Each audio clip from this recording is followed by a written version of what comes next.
Mira, si la comparamos con otros países de Europa, donde ha aumentado mucho más y mucho más deprisa, pues tenemos una situación todavía relativamente favorable. De los 66.000 casos de agresiones islamofóbicas, la mayor parte se han producido por ese orden en Inglaterra, en Alemania y en Francia. En España han aumentado notablemente hasta un 19% del 2014 al 2015. En Cataluña, particularmente también, pero en todo caso, insisto, creo que es una situación comparativamente favorable, lo que debería darnos tiempo, pero no mucho, para tomar desde ya medidas preventivas, profilácticas, a fin de evitar una evolución que en cualquier caso parece claramente ascendente. No está retrocediendo, sino está aumentando, y el contexto tanto europeo como internacional lleva a pensar que va a aumentar y va a aumentar deprisa. Ha habido un incremento de un año a otro de un 567,40%. Además, también ha crecido en cuanto a violencia. Este año ha habido ya agresiones considerables, principalmente a mujeres musulmanas, pero ha habido 2 muertos. Los 2 muertos han sido hombres, ataques con motivaciones islamófobas, estoy hablando. Y no podemos olvidar tampoco la islamofobia de género, que es una de las que más está creciendo, desgraciadamente, y sobre la cual tenemos que tomar medidas. No podemos olvidar tampoco que no son los musulmanes los únicos víctimas, por decirlo de alguna manera, no me gusta la palabra víctimas, pero bueno, los únicos que sufren la islamofobia. El mayor atentado terrorista de carácter islamófobo de Oslo, no hubo ningún musulmán muerto, eran todos jóvenes, progresistas, partidarios de la multiculturalidad, etcétera, etcétera. Nos equivocamos cuando pensamos que la islamofobia es algo que solo afecta a los musulmanes, nos afecta a toda la sociedad.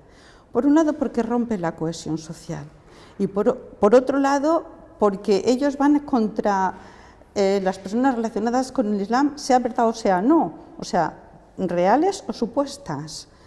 Cualquier cosa que ellos piensen que favorece lo que ellos llaman la islamización de España, la islamización de Europa. Y cuando digo ellos me refiero a grupos especializados en crear este odio, ¿no?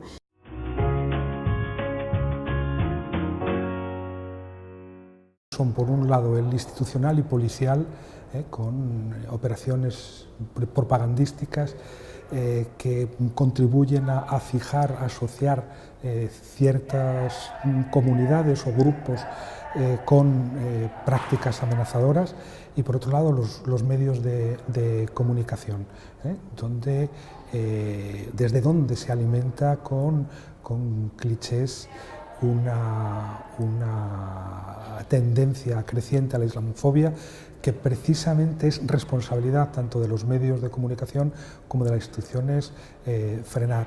Al mismo tiempo, todos esos discursos islamofóbicos van penetrando, van permeando, yo creo que también los comportamientos, de tal manera que al final se instala una cotidianidad de la sospecha de la que son víctimas tanto en el trabajo como en los barrios, como en los bares, en los centros comerciales, todos aquellos a los que previamente se ha asociado con un Islam amenazador. Lo que importa señalar es que la islamofobia es algo así como una decisión política arbitraria mediante la cual se vinculan, yo diría que casi racialmente, o se racializa el vínculo entre un credo religioso, unas prácticas religiosas y cuerpos concretos en sociedades en las que, por lo demás, esos cuerpos están en situación de vulnerabilidad. Hay grupos de extrema derecha que son misóginos y son islamófobos, entonces atacan muchísimo a la mujer musulmana. Por eso la mujer musulmana sufre una doble violencia, violencia de género y violencia de género islamófoba. Y luego te encuentras ciertos sectores de la izquierda que dicen no, es que hay que liberarlas, pobrecitas, no tienen voz, es decir, en lugar de te niegan tu plena ciudadanía. Es que a veces decimos, es que no nos dan, no, es que la tenemos, yo soy ciudadana de pleno derecho, pero como que me la niegan, me niegan mi plena ciudadanía, me niegan mi voz, mi capacidad de razonar, mi capacidad de pensar, como si el velo me volviera estúpida o me tapara el cerebro, ¿no? O el entendimiento. No te dan voz, ellas quieren decidir o ellos quieren decidir por ti y decirte el modelo que tienes que seguir, el arquetipo que ellos consideran de una mujer liberal, etcétera, etcétera, ¿no? Si no aceptamos que hay una gran diversidad social y que hay una gran diversidad entre las mujeres, lo tenemos difícil, no hay un cliché único de mujer. Hay muchos clichés de mujer y todas merecemos respeto y todos, como seres humanos que somos, tenemos nuestra dignidad de ser humano y eso se nos tiene que respetar. La islamofobia consiste básicamente en construir un objeto de conocimiento, un objeto falso de conocimiento a partir de una triple operación. Conviertes la multiplicidad en unidad, es decir, el Islam, que es una religión con expresiones tan ricas como las del cristianismo, se reduce a una unidad, una especie de sujeto amenazador y acechante. La segunda es que obviamente esa es una unidad negativa frente a nosotros, que somos la positiva.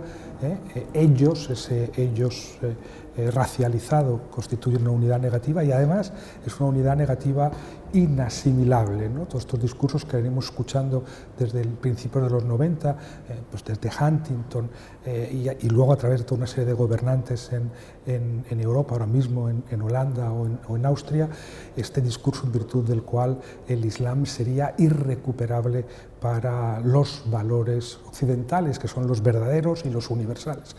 La democracia, los derechos humanos, etc.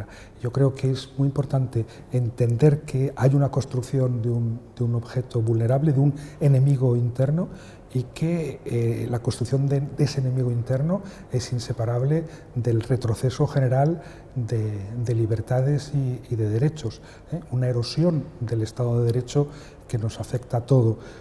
Si no cuidamos a los sectores sociales más vulnerables, a las minorías más vulnerables, todos estamos en peligro. Esto es una lección que deberíamos haber extraído ya de lo que ocurrió en los años 30 del siglo pasado, cuando en Europa se construye un enemigo interno, en ese caso los judíos, y eso conduce no solamente al exterminio de una buena parte de la población judía de Europa, sino al ejercicio de una violencia infinita sobre distintos pueblos o distintas formas de percibir el mundo. Para perseguir, criminalizar a una minoría hay que debilitar el Estado de Derecho, y cuando se debilita el Estado de Derecho todos estamos en peligro.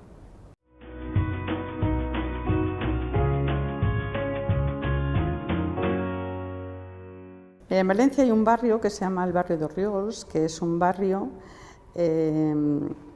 con una alta tasa de población de origen extranjero, aunque muchos ya han nacido allí, y digamos que es un barrio popular, obrero, donde algunos partidos de extrema derecha han hecho mucha campaña y donde han hecho la típica recogida de alimentos y reparto de alimentos solo para nacionales, etcétera, etcétera.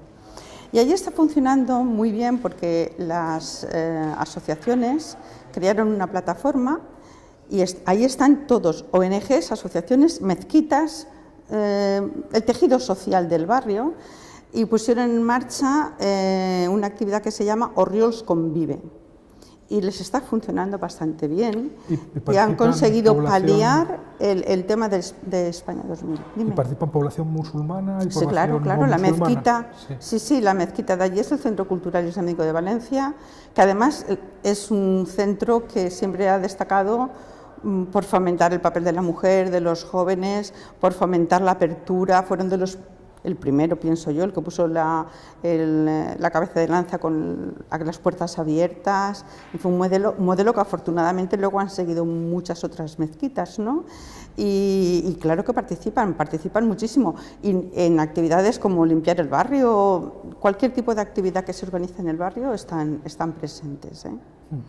Yo, cambiando de escala, porque conozco menos el trabajo sobre el terreno, diría que como no se puede disociar el crecimiento de la islamofobia de la mal llamada crisis de los refugiados y del terrorismo del Estado Islámico, es muy importante que los partidos políticos se opongan a las políticas tanto de refugiados como políticas exteriores intervencionistas que están facilitando ese crecimiento. Y eso, por ejemplo, incluye, yo creo que es muy importante, y aquí en España, debo decir que en este caso, gracias a la iniciativa de Podemos, se consiguió frenar el pacto antiterrorista que implicaba, de alguna manera, la aceptación de que había ya un enemigo interno al que había que combatir, en España recortando libertades y fuera con intervenciones o con acuerdos como al que se ha llegado con Turquía, que en definitiva forman parte de esta política, ¿no? Una política que es de venta de armas a quien no las va a utilizar bien, de políticas de asilo equivocadas y de criminalización en origen de las poblaciones musulmanas. Yo creo que es muy importante también no olvidar esa dimensión, que debemos combinar el trabajo de campo sobre el terreno mediante organizaciones en las que participen tanto musulmanes como no musulmanes, como sujeto político colectivo, y por otro lado no olvidar esta necesidad de presionar sobre los gobiernos para que cambien sus políticas exteriores. Y hablando de la islamofobia de género, hay que poner dos ejemplos que han dado muy buenos resultados recientemente en España, con el tema del derecho a la educación y las alumnas que llevan pañuelo. Estoy hablando no estoy hablando de niñas de 5 años, estoy hablando de jóvenes de 20 y tantos años o de 17 años que tienen problemas. Y el gobierno vasco mandó una circular a todos los centros, porque había tenido varios casos, para evitar esto y que se facilitara la escolarización y el derecho a la educación de las alumnas musulmanas, que no se les impidiera el acceso porque llevaran estoy hablando de un hijab, de algo que cubre el cabello, y no estoy hablando de nada más. Y también en la Comunidad Valenciana, la Generalitat de Educación, la Consellería de Educación, la Generalitat Valenciana, también ha intervenido en un caso similar en un instituto. Y está en proceso una legislación para que los reglamentos de régimen interno se ajusten a la Constitución y a la Ley de Libertad Religiosa. No puede haber un reglamento de régimen interno que vaya en contra de la libertad religiosa o que vaya en contra de la Constitución. Sí, por eso es fundamental. Son dos buenos ejemplos, ¿eh? Una prueba de que en efecto importa quién gobierna y que las instituciones cumplen un papel fundamental, tanto en la alimentación como en la evitación de la islamofobia. Sí, por supuesto que importa.